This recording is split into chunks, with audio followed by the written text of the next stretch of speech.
As soon as we start a project or we originally start talking to a group of individuals, which is not a community yet, but they consider themselves as, well, potential community members, they're open to listen to the subject and open to discuss shared spaces, shared gardening and shared vehicles. That's already a good start.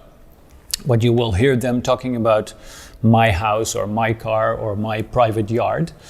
After a certain amount of time, they start talking about our cars and our garden and our collective space. And that's where you see that the mental shift has, like, the community has elevated the individual interests. But there is always a bit of concern, a bit more in the beginning, and along the way that concern erodes, which is positive.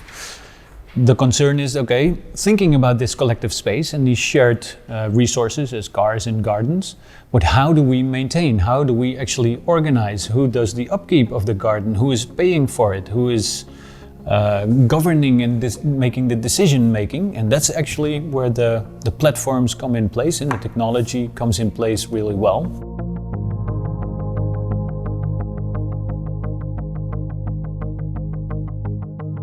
Private versus collective interest deals with the question of who do you optimize the system for? Is that for the individual user? Do you also always want to give him or her the best possible solution?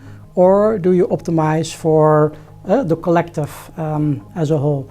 For instance, think about a ride-sharing platform where I can share ride with other people, or a mobility platform. If it's optimized for me as a person, then you would organize it in such a way that I will be picked up as soon as possible by an available car and will bring me to another location on the fastest route. However, if you optimize for potential beneficial outcomes for society as a whole, then it may be better to have me waiting 10 more minutes, because then a car that would pass by anyways would be able to pick me up. Hence, there would be less CO2 emissions, there would be less energy used, etc.